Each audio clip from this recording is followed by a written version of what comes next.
እዳችን የት ነው ተቋሙ እዳው የት ነው የሚለውን ነገር ለመቅረፍ የራሱን የሆነ ጥረት አድርጓል። የመንግስት እዳ ያለቀ ውዝፍ ባይዙ ጥሩ ነው። ወደ 900 ሚሊዮን አካባቢ ቅጣት ስረዛ ተደርጎላቸዋል። ተስፋ እንዳንቆርጥ እንድንሰራ ነገም በቃ ሚሰማን አለን ብለን እንድናስብ ስላደረጋችሁን እጅግ በጣም እናመሰግናለን። ተስተናገደው መስተንግዶ በጣም አሪፍ ነው።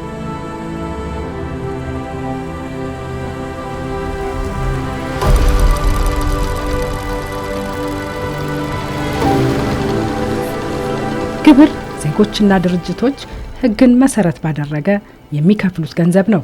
ይህ ገንዘብ ለሀገር ልማት፣ ለትምህርትና ለጤና፣ ለመንገድና ለሌሎች የህዝብ አገልግሎቶች ይውላል። የአዲስ አበባ ገቢዎች ቢሮ የከተማዋን ነዋሪዎች ፍላጎት ለማሟላት የከተማዋን ወጪ በራሷ ገቢ ለመሸፈን ያስችል ዘንድ የግብር ገቢ አሰባሰቡን ለማዘመን የተለያዩ የአገልግሎት አሰጣጥና የአሰራር ማሻሻያዎችን እያደረገ ይገኛል። ቢሮው ከታክስ ዕዳ አሰባሰብ ጋር በተያያዘ የነበሩ ችግሮችን በዘላቂነት ለመፍታት የአደረጃጀት፣ የአሰራር፣ የሰው ሀብትና የቴክኖሎጂ ችግሮችን በመፍታት ሪፎርም ከተደረገባቸው ክፍሎች መካከል የታክስ ዕዳ አስተዳደር አንዱ ነው። በፊት ዕዳ ክፍል በቡድን ደረጃ ተደራጅቶ በተወሰነ የሰው ኃይል ነበረ ዕዳን የመሰብሰብ የሚችለው። አሁን ግን በስራ ሂደት ደረጃ ሆነው ሁለት ቡድኖች አሉት። በስራው የተዋቀሩ እስከ 60 ቀን መሰብሰብ የሚችል አንድ ራሱን የቻለ ቡድን አለው። ከ60 ቀን በኋላ ውሳኔው መከታተል የሚችል ራሱን የቻለ ቡድን አለው። እነዚህን ዕዳዎች በየጊዜያቸው መከታተል መቻሉ አንዱ ከአደረጃጀት አንጻር ራሱን የቻለ ከሪፎርሙ አንጻር ችግሩን ቀርፏል። ሪፎርሙ 2-3 ነገሮችን ለውጥ አምጥተዋል። አንደኛ በዚህ የስራ ክፍል ላይ አንደኛው መዋቅሩ የግብር አወሳሰንና አሰባሰብ የሚባለው የስራ ክፍል ውስጥ እንደ አንድ ቡድን ተዋቅረው ነበረ ሲሰራ የነበረ። የሰው ኃይል ከ5 ያልበለጠ የሰው ኃይል ብቻ ነበረ በዚህ ስራ ክፍል ውስጥ ነበረ። ስለዚህ ይሄ ሪፎርሙ ለዚህ ስራ ክፍል የሚያስፈልገውን የሰው ኃይልና አደረጃጀት አጥንቶ በጥናት በመለየት አሁን ላይ ራሱን ችሎ የስራ ሂደት የሚሆንበት ወይም ደግሞ በዋና መስሪያ ቤት በኩል በዳይሬክቶሬት የሚመራበትን አግባብ ፈጥሯል። ስለዚህ መዋቅሩ ላይ ከፍተኛ ለውጥ መጥቷል ማለት ነው። ያው ነባር የነበረው ነገር አሁን ራሱን ችሎ ሲወጣና አንድ ላይ ከሌላ ክፍል ጋር ሲሆን አንደኛ የፈጻሚ ቁጥርም ጨምሯል። 2 ቲም ሲዋቀር 2ቱ ቲም ደግሞ የሚከታተለው ነገር የሚቀላቀል እንደ በፊቱ አይደለም። አሁን በፊት ዕዳ ክትትል ተብሎ ነባርም አዲስም ዕዳ በቃ አንድ ሰው ነው ጀምሮ የሚጨርሰው እና እንትኖች አሉ መዝረክረኮችም አሉ። ላሰውንም ማኔጅም ለማድረግ ዳውንም ማኔጅ ለማድረግ ብዙ ችግሮች ነበር። ከ5 ያልዘለለ የሰው ኃይል የነበረ አሁን ላይ በ2 ቡድን አዲስ ዕዳ የምንለው እስከ 60 ቀን እድሜ ያላቸው ወይም ውሳኔ ማስታወቂያ ከደረሳቸው 60 ቀን ያልሞላቸውን ግብር ከፋዮች የሚከታተል ለብቻው የስራ ክፍል አለ። ህግ የምናስከብርባቸው ወደ እንግዲህ ያልተፈለገ እርምጃ ወደ መውሰድ የምንሄድባቸው ደግሞ የሚከታተል ለብቻው እነዚህ ተቋማት ጋር ተሳስሮ ለማስፈጸም የሚሰራ ደግሞ የስራ ክፍል የቆየ ዕዳ የሚባል የስራ ክፍል እዛው በሌላ በሁለተኛ ቡድንነት ተዋቅሮ እንዲሰራ ተደርጓል ማለት ነው። ይሄ ከአደረጃጀት አንጻር የተፈጠረ አዲስ በሪፎርሙ የተሰራ ስራ ነው። የታክስ ዕዳ ለመንግስት መክፈል የሚገባውን ግብር በወቅቱ ባለመክፈል የሚከሰት ነው። አንድ ግብር ከፋይ ዕዳ አለበት ማለት አንደኛ ግብር ከፋዩ የግብር ግዴታን ካልተወጣ የግብር ሰብሳቢ መስሪያ ቤት በታክስ ሕጉ መሰረት ውሳኔ ይወስናል። የግብር ግዴታን ካልተወጣ ካስጠነቀቀው በኋላ ግብር ክፈል ብሎ ካስጠነቀቀው በኋላ ግብር ከፋዩ ካልከፈለ ውሳኔ ይወስናል በተገኘው መረጃ መሰረት። ያን ውሳኔ መሰረት ደግሞ አይዘር ግብር ከፋዩ በ21 ቀናት ውስጥ ቅሬታ ካለው በውሳኔ ማስታወቂያ ላይ ቅሬታ ካለው በ21 ቀናት ውስጥ ቅሬታ ካልገባ በ30 ቀናት ውስጥ ደግሞ 50%ን የፍሬ ግብሩን ከፍሎ ይግባኝ ካልሄደ ይሄ ውሳኔ ከ30 ቀን ካለፈ ዕዳ ይባላል። ማስጠንቀቂያ ይጻፍበታል። በማስጠንቀቂያ መሰረት ደግሞ ወደ ክፍያ ስርዓት ውስጥ ካልገባ ወይ ስምምነት ካልገባ ወይ ቶታሊ ካልከፈለ ዕዳ ይባላል። ከ60 ቀን በላይ የሆነው ውሳኔ ማስታወቂያ በዕዳ ትሪት ይደረጋል ማለት ነው። ግብር ከፋዮች ወደ ታክስ ዕዳ ከሚገቡባቸው ዋና ዋና ምክንያቶች አንዱ ትክክለኛ መረጃ ለመስጠትና ለተሰጣቸው ጊዜ ገደብ ግብራቸውን አለማሳወቅ እንደሆነ ይጠቀሳል። በእኛም በኩል ችግር አለ፣ ክፍተት አለ። ችግሩ ምንድን ነው? በሰዓቱ እኛም ሂሳባችንን ከሂሳብ ሰራተኛ ጋር ሙሉ ለሙሉ በጊዜ ቀርቦ ባለመወያየት ዶክመንቶችን ባለማቅረብ ያለው ችግር ግብር ከፋዩ ትክክለኛ መረጃ ለተቋሙ ቢነግር ትክክለኛ ስልክ የማይናገሩ አሉ፣ ትክክለኛ መረጃ የማይናገሩ አሉ። ያ ደግሞ እነሱን ይጎዳል። ምክንያቱም እኛ መልእክት ስናስተላልፍ ያ ነገር ለነሱ በጉዳይ አስፈጻሚ ሆነ ተሳስተው በሰጡት ስልክ ስለሆነ የምናስተላልፈው ላይደርሳቸው ስለሚችል ይጎዳቸዋል። ግብር ከፋይ ኦዲት በሚደረግበት ጊዜ ቀርቦ ሲያናገር ይቆይና መጨረሻ ላይ በሆነ ምክንያት እንግዲህ አሳማኝ በሆነ ምክንያትም ሊሆን ይችላል ሆን በሚመስል መልኩ ሊጠፋ የሚችልባቸው ድርጊቶች አሉ። በዚህ ምክንያት ውሳኔ ማስታወቂያዎችን ስናሰራጭ ስናደርስ ልናገኝ ማንችልባቸው እድሎች እንዳሉ፣ በዚህን ጊዜ ያለን አማራጭ በተመዘገበው ስልክ ማግኘት ስናጣ አማራጩ ግብር ከፋዩ ይገኝበታል በሚባለው ቢዝነስ አድራሻ ላይ ወስዶ መለጠፍ ነው። እንዲህ አይነት እንትኖች ብዙ ጊዜ ውጤታማ የሚሆንባቸው አግባብ አይኖርም። ስለዚህ አሁን በሪፎርሙ ምንድን እየተደረገ ያለው ለዚህ በኤሌክትሮኒካሊ ውሳኔዎችን የምናሰራጭበት መንገድ ኦልሬዲ የተመዘገበ አለ። ግብር ከፋዩ አብዛኛው ግብር ከፋይ ኢፔመንት እና ኢፋይሊንግ የምንለው ስርዓት ውስጥ ገብቷል። ስለዚህ ያ ስርዓት ውስጥ ኮሚኒኬሽኖች አሉን፣ ሊንኬጅ መስመሮች አሉን። በዚህ መስመር ውሳኔዎችን እናደርሳለን። ስለዚህ ይሄ ኢሜይሉ በደረሰበት ቀን ጀምሮ እንደደረሰ ይቆጠራል። ስለዚህ ይሄን እንደደረሰ ተቆጥሮ ግን በዛ ጊዜ ውስጥ በተለይ በ30 ቀናት ውስጥ መጥቶ ሪያክት ማድረግ ብዙ ነገሮች ጌን ያደርጋል ግብር ከፋይ። አሁን ግን የኢንፎርሜሽን ጋፕ አይኖርም። ውሳኔው አንድ ኦዲተር ለኦዲት ጠርቶ ግብር ከፋይ ጋር ተነጋግሮ ውሳኔውን ካወጣ በኋላ ውሳኔውን ፈርሞ ኤግዚት ተደርጎ ነው ኦዲት ክፍል የሚያወጡት ከግብር ከፋይ ጋር። ኤግዚቱን ወስዶ ከጨረሱ በኋላ መጥቶ ውሳኔውን መቀበል የግብር ከፋይ ድርሻ ነው። በፊት ነበር፣ አሁን ግን ኖርማሊ ኦንላይን ይደረግላቸዋል በኢሜይል። በታክስ አስተዳደር አዋጅ ድንጋጌ መሰረት ማንኛውም በታክስ ውሳኔ ቅሬታ ያለው ግብር ከፋይ ቅሬታውን ማቅረብ የሚያስችል ስርዓትን ዘርግቶ ቢሮ ትኩረት አድርጎ እየሰራበት ነው። ግብር ከፋዩ ግን የተለያዩ ቅሬታዎች ይነሳሉ። ይሄ ምንድነው? የተወሰነልኝ ውሳኔ ልክ አይደለም፣ የተሰራልኝ ሂሳብ ልክ አይደለም። እነዚህ ነገሮች በተቻለ አቅም ባለሙያም እስከ ስራ ሂደት ያለም ኃላፊ ለግብር ከፋዩ ትክክለኛ በሆነ መንገድ ለማስረዳት ጥረቶች እናደርጋለን። አንድ ግብር ከፋይ ግብሩን በአግባቡ መክፈል አለበት። ካልከፈለ ግን በታክስ አስተዳደር አዋጅ 983/2008 መሰረት ግብር ውሳኔውን እንዲያውቀው ይደረጋል። ግብር ከፋዩ በአድራሻው ወይም በአካል ግብር ከፋዩ እዳውን እንዲያውቅ ይደረጋል። ኢቭን ቅሬታ ካለው እንኳን የቅሬታ አፈታት ስርዓቶች መንገድ አለ። አንድ በታክስ ቅሬታ የተቋቋመ አለ በአዋጁ መሰረት።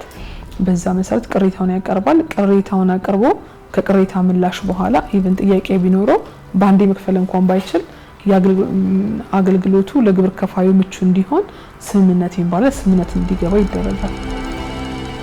አመታዊ ግብር መዝጊያ ግብር ከፍተኛ ግብር ስለመጣብኝ በአሁኑ ሰዓት እጄ ላይ ገንዘብ ስለሌለ በግማሽ ክፍያ ከፍዬ ከሁለት ወር በኋላ ግማሹን እንድከፍል ስምምነት ጠይቄ ነበር የመጣሁት።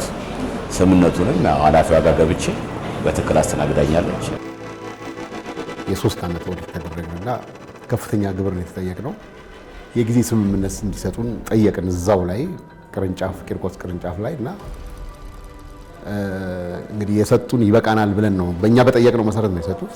ወደ ክፍያው ስንገባ የገበያው መቀዛቀዝ ምናምን ሲመጣ ተጨማሪ ጊዜ ፈለግን። ተጨማሪ ነገሩ ደግሞ እዛ ጋር ያለው ሰርቪስ የሚሰጡት የነሱ ሰርቪስ አይፈቅድም። ስለዚህ ነው ወደዚህ የመጣ ነው ወደ አዲስ አበባ ከተማ አስተዳደር ገቢዎች ቢሮ። እንግዲህ እዚህ ያው የተወሰኑ ቀናቶች ተሰጥተውናል፣ ለአንድ 3-4 ቀናቶች በዛ ጊዜ ውስጥ ይፈጸምላቸዋል የሚል መልስ ነው ያገኘነው። ቆንጆ ነው። ለታክስ ዕዳ መከሰት የሂሳብ አያያዝ ውስንነትና የታክስ ሕጎችን በውል አለመገንዘብ እንደ ዋና ችግሮች ሆነው ይጠቀሳሉ። ዶክመንቶች ሳይሟሉ ሲቀሩ አንዳንድ ጊዜ የአንቺ ሂሳብ ሆነው የከፈልሻቸው ሂሳቦች ነገር ግን የገቢው መስሪያ ቤት ስላልመዘገባቸው እንደ ዕዳ ሆነው የሚቆጠሩ ነገሮች አሉ። ስለዚህ ያው ሲስተም ደግሞ የኮምፒውተራይዝድ ሲስተም እያንዳንዱን ነገሮች ፈትሾ ምንም 0 ነጥብ የምትባልም ነገር አታልፈው። ስለዚህ እነዛን ፋይሎች በወቅቱ ካፕቸር ያልተደረጉ እንዲሁም ደግሞ ሲስተም ላይ ያልተመዘገቡ ፋይሎች ለግብር ከፋዩ እንደ ዕዳ ሆኖ በመታየት ያው ያስጨንቃል። ዕዳ ሆኖ ሲታይብሽ ይህን ነገር ከፍያለሁ ግን ዕዳ ሆኖ እንዴት ታየ ብለሽ ትጨናነቂያለሽ። እና ያው ያንን ነገር ከነሱ ጋር ተነጋግረን እውነታውን አስረድተን ሲስተም ላይ ደግሞ ያለውን ነገር እንዲያስተካክሉልን ማድረግ መቻላችን ጥሩ ነገር ነው ለኛ። እኔ ከሲስተሙና ከዚህ ጋር ችግር የለብኝም። ምክንያቱም ያው ተጠያቂነትሽን ከተዘጋጀሽ መልስ ታገኛለሽ። ተዘጋጅቶ አለመምጣቱ የራሱን ችግር ሰው መጥቶ እዚሁ ይዞ መጥቶ እዚሁ ሊገለብጠው ይችላል ማለት በቃ የራሱን ስሜት ሊያንጸባርቅ ይችላል። ራስሽ ተዘጋጅተሽበት ከመጣሽ ግን የሚጠበቅብሽን ካሟላሽ እንደ ችግር እኔ አላየውም። የአዲስ አበባ ገቢዎች ቢሮ በታክስ ዕዳ ውሳኔ ውስጥ ያሉ ግብር ከፋዮችን የግብር ውሳኔውን ተቀብለው ቅጣታቸውን በአንድ ጊዜ መክፈል የማይችሉበትን አሳማኝ ምክንያት ካቀረቡ የጊዜ ስምምነት ገብተው መክፈል የሚያስችላቸውን ስርዓት ዘርግቶ እየሰራ ነው። በአንዴ መክፈል ማይችል ግብር ከፋይ ሲገጥመን ከአቅም በላይ ነው፣ አሁን ላይ የኢኮኖሚያዊ ማህበራዊ ችግር ውስጥ ደርሰውብኛል የሚል መረጃ ለሚያቀርብልንና በአንዴ ለመክፈል ለሚቸግር ሰው ግብር ከፋዩ ንግዱን እንዳያቋርጥ እየሰራ ንግዱ ላይ እየቀጠለ ታክሱንም እየከፈለ ሊቀጥል የሚችልበትን አማራጭ የክፍያ ጊዜ ስምምነት የሚባለውን በተወሰኑ ወራት ውስጥ በየወሩ ተከፋፍሎ ተሰጥቶት መክፈል የሚችልበትን አማራጭ የምንሰጥበት አንዱ አገልግሎት የሚሰጥበት ክፍል ነው። ከአቅም በላይ የሆነ ችግር መኖሩን እንደውም የሚያረጋግጥ ሲኖር ከተጣለው ታክሶች ውስጥ ቅጣት የሚባለውን ፓርት መንግስት መመሪያ አውጥቶ በፈቀደው አሰራር መሰረት ቅጣቱን የሚሰረዝለት አግባብ አለ። ይሄ አገልግሎት ላይ የሚታይ ነው የሚሆነው። በዚህ መልኩ ህጋዊ ሆኖ የከፈለ ሰው እንደዚህ አይነት ትሪትመንቶች ይሰጡታል። አመታዊ ግብራችንን ከፍለን ነበረ በሰዓትና በወቅቱ። ከዛ ግን በልዩነት መከፈል የነበረበት ክፍያ ይሄ ነው እና ደግሞ ያኛው ክፍያ ደግሞ ልዩነት ስላመጣ የዛ ክፍያ ቅጣቶች፣ ወለዶች እንዲሁም ደግሞ እጥፍ ተደርገው የተወሰኑ ታክሶች ነበሩ እና እነሱን ጉዳይ ይዘን ነበር የመጣ ነው ወደዚህ። የተሰጠን ምላሽ አንኤክስፔክትድ ነው። ኦነስትሊ ማለት በቃ ከልቤ ነው የሚልሽ እና ጭራሽ ኤክስፔክት አላደረግንም። ጭራሽ ደግሞ በእንደዚህ አይነት መንገድ ይስተካከልልናል የሚል በፍጹም የለም። ይሄ ሁላ ነገር ይሄ ሁላ አገልግሎት ሲሰጠን ግን ምንም አይነት ነገር ሌላ ግንኙነት ሌላ ፍላጎት በሌለበት ሁኔታ ነው እኩል ትሪት ተደርገን ጥያቄያችን የተፈታልን እና ይሄ ለኛ እንደ አገር እውነት ትልቅ ሰርፕራይዝ ነው ለኛ። አዲስ አበባ ገቢዎች ዋና ቢሮ መጥቶ ምንም አይነት ነገር መፍታት እንደሚችል ምንም አይነት ነገር ደግሞ መደመጥ እንደሚችል መንገርና መመስከር እፈልጋለሁ።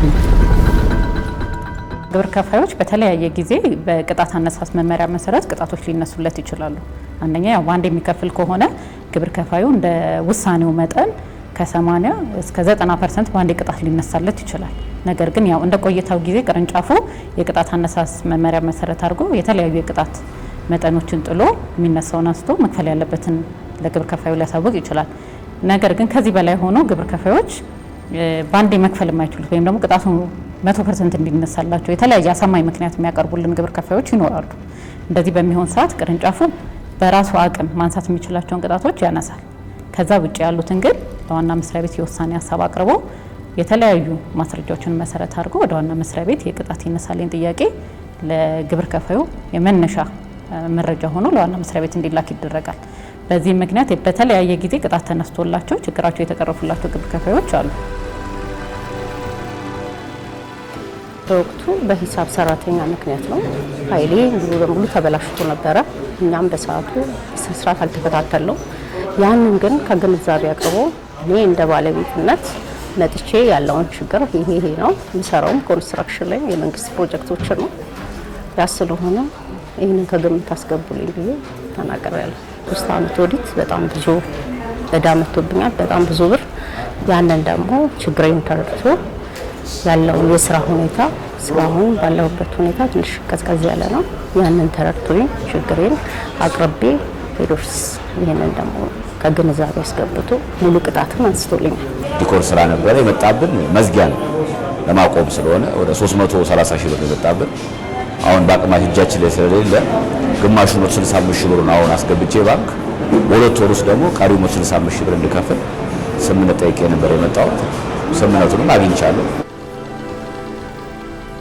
ዘንድሮ በተለይ የተጨመረው አዲስ ነገር የተሻለ ለኛም ለወደፊትም ይሄ እዳዎች እንዳይወዘፉ ያደርጋል ብለን የምናስበው ቅድመ ግብር እንዲከፍል ነው ሰው እየተደረገ ያለው።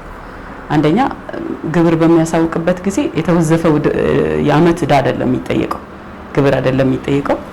ስለዚህ ያችን 1/4 ናት የምትቀረው ፋይናል ሊያሳውቅ ሲመጣ 3%ን ኦልሬዲ አምና ከከፈለው ላይ 1/3ኛውን ያህል ይከፍላል። 1% ናት የምትቀረው አንድ ጊዜ የሚከፍለው ያህል ማለት ነው። ያቺ ብቻ ስለምትሆን ጫናው ይቀንስለታል፣ ለእኛም እዳ ይቀንስልናል። አሁን ብዙ ጊዜ ሊያሳውቁ ሲመጡ የሚወሰነው ነገር ብዙ የሆንባቸውና አንዴ መክፈል ያቀታቸዋል። ግብር ማሳወቂያ ወቅት ነው። እኛም ወደ ሲስተም ወደ ክፍያ እንዲመጡ እንጂ ወደ ስምምነት ሌላ ነገር እንዲገቡ አይደለም እንጋብዘው ያን እና ብዙ ሰው የመጨናነቅ ነገር ነበር። አሁን 1/4ኛው ልክ እንደ ስምምነት ሆነላቸው ማለት ነው። ማስቀመጥን የመሰለ ነገር የለም።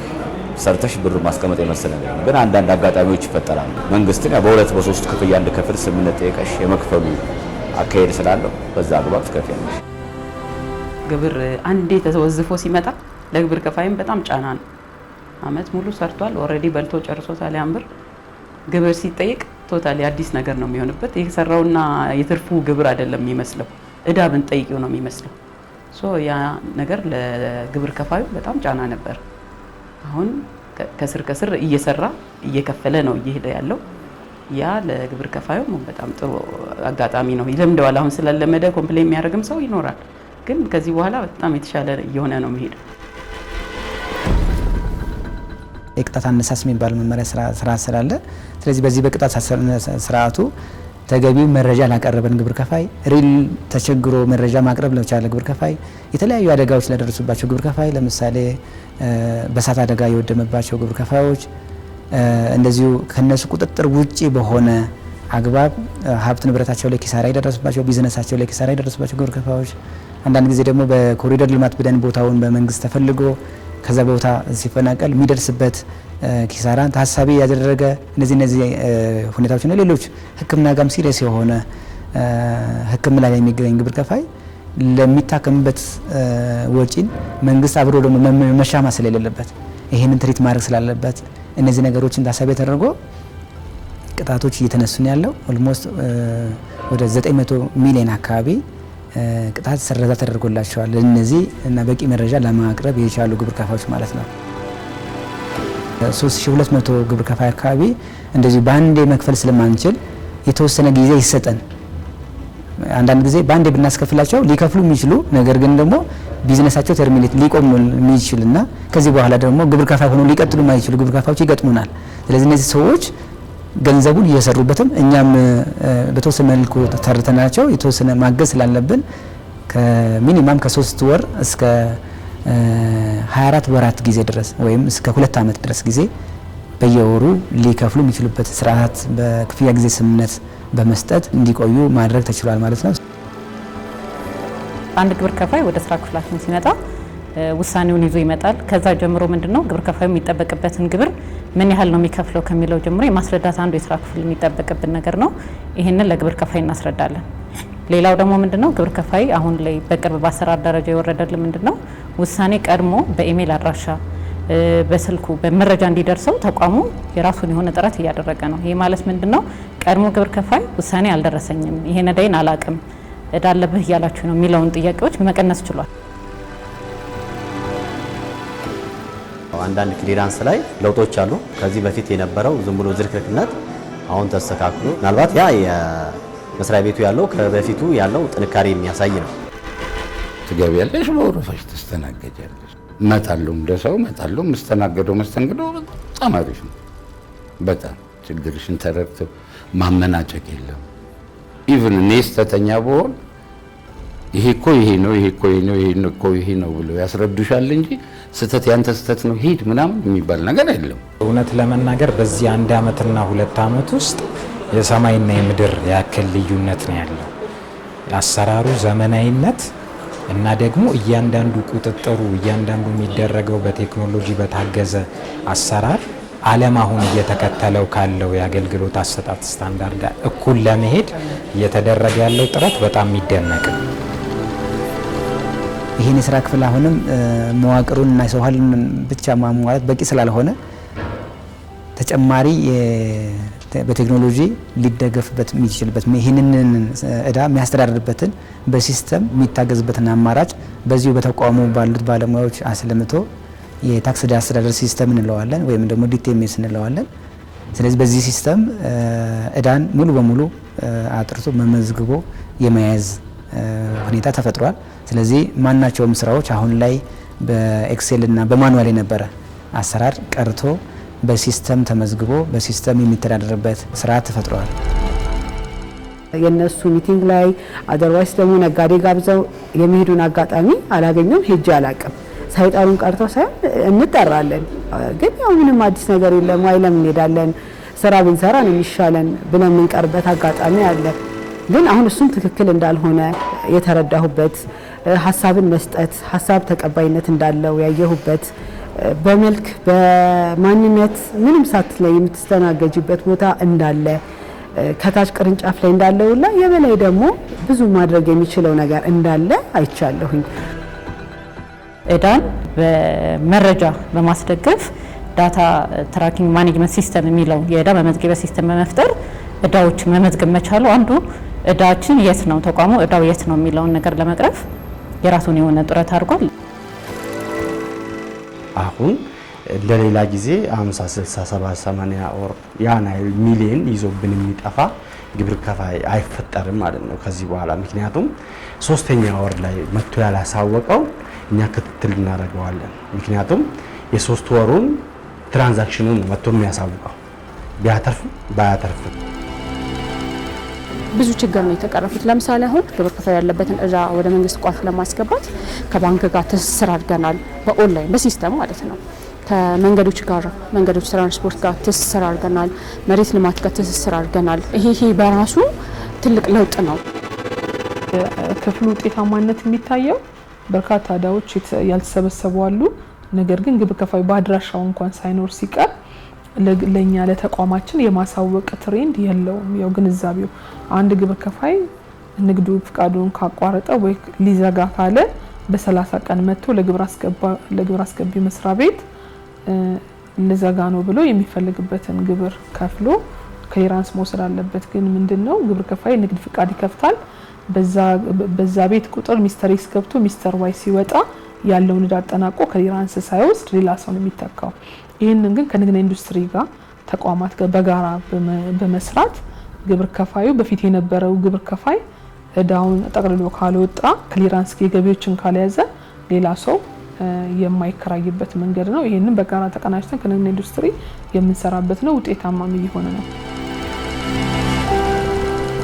ወደ ያልተገባ ቅጣትና ወደ አልተገባ ወለድ እንዳይጋለጥ ቴክኖሎጂን መጠቀም፣ ከቴክኖሎጂ ጋር ትስስር መፍጠር፣ ቴክኖሎጂን ከመጠቀም አንጻር በቴክኖሎጂ የግብር ክፍያ አሰራርን የማዘመኑ ስራ አሁን ጊዜ የሚሰጠው አይደል። ለምን ጊዜው በጣም እየፈጠነ ነው። ስለዚህ እኛም ፈጥነን እያንዳንዱን ነገር ሳንዘጋይ በየቀኑ አዳዲስ ነገሮችን በመጨመር በቴክኖሎጂ የተደገፈ ሙሉ ለሙሉ 100% በሚባል ደረጃ በቴክኖሎጂ የተደገፈ ስናደርገው ከጊዜው ጋር መሄድ እንችላለን። ተወስኖ በተሰጣቸው 30 ቀናት ውስጥ የታክስ ውሳኔ ሙሉ በሙሉ ያልከፈለ ወይም ለመክፈል ስምምነት ያልገባ ታክስ ከፋይ ወደ ዕዳ ውስጥ መግባቱ ይታወቃል። በመሆኑም በእነዚህ ግብር ከፋዮች ላይ የታክስ ዕዳውን ለማስከፈል ተቋሙ ማስጠንቀቂያ በመስጠትና ብሎም የሕግ ማስከበር ስራውን ይወጣል። ይሄን የመንግስት ዕዳ ለመሰብሰብ የግብር ሰብሳቢ መስሪያ ቤት በታክስ ሕጉ መሰረት የተሰጠው ኃላፊነት አለ። ያንን ኃላፊነት ይወጣል ማለት ነው። አንደኛው ምንድነው? ንብረት በመያዝ የተሰጠው ስልጣንና ኃላፊነት ንብረት በመያዝ የሚንቀሳቀስም የማይንቀሳቀስም ንብረት በመያዝ በዛ መሰረት ዕዳውን የማስከፈል ስራዎች ባህራሽ ሸጡ ባንክ ካገኘ ደግሞ ሲዝ አድርጎ የመሳብ ስራዎችን ይሰራል። አጠቃላይ ለመሰብሰብ የታቀደው ከውሳኔ 1.5 ቢሊዮን ነው። ከውሳኔ የተሰበሰበው ወደ 1.2 ቢሊዮን ተሰብስቧል። ይሄ ያው ከአፈጻጸም አንጻር ሲታይ ወደ 92% አለው። ከዕዳ ጋር በተያያዘ ለመሰብሰብ የታቀደው ወደ 711 ሚሊዮን ነው። ከዚህ ውስጥ ወደ 685 ሚሊዮን ተሰብስቧል ከውዝፍ ዕዳ ጋር በተያያዘ ይህም ከ90% በላይ ነው። ይሄ ነው። ከዚህ በተጨማሪ ከ100 ሚሊዮን ብር በላይ የሆኑት ከባንክ ተሰብስቧል። ከዚህ ውጪ በተለይ ቤትን በተመለከተ ኦልሞስት ወደ 13 የሚሆኑ ቤት ያላቸው ከዛ በላይም ደግሞ ቤት ያላቸው ኦልሞስት ወደ 600 ግብር ከፋይ የሚሆኑት ቤት ያላቸው ዕዳ የነበረባቸው ነገር ግን የግብር ግዴታውን ያልተወጡት ወደ 600 የሚሆኑ ግብር ከፋዮችን የማስጠንቀቂያ የ10 ቀን ማስጠንቀቂያ ቤታቸውን አሽገን ቤታቸውን ወደ ሐራጅ ለመሸጥ የ10 ቀን ማስጠንቀቂያ ከሰጠናቸው በኋላ መተው ወደ ስምምነትም ወደ ክፍያ የሚገቡት ከ100 ሚሊዮን ብር በላይ ሰብስበናል። በወቅቱ እንዲከፍል በታዘዘው በተሰጠው ጊዜ ውስጥ በ30 ቀን ውስጥ የከፈለ ሰው ከፍ ያለ ቅጣት እንዲሰረዝለት እድሉ ይመቻችለታል። እኒህ እድሎች ሁሉ እንዲጠቀም ግንዛቤ ይፈጠራል፣ ይነገረዋል። እንዲህም ሆኖ ግን አልከፍልም ብሎ እምቢተኛ የሆነ ሰው ግን ቅድም ያልኳቸውን ከፋይናንስ ደህንነት ጋር ከኢሚግሬሽን ጋር እና ዜግነት አገልግሎት ከሚባለው ተቋም ጋር ጭምር ሀገር እንዳይወጡ ክልከላ የማስገድ እንዲህ አይነት ስራዎችን ከተቋማት ጋር ተቀናጅተን ህጉን የማስከበር ግዴታ ውስጥ የምንመጣበትና ይህንን ግዴታ የምናስፈጽምበት የስራ ክፍል ነው ማለት ነው። ልንሰበስብ የምንገደድበት እና ያንን የምንፈጽምበት የስራ ክፍል ነው ማለት ነው።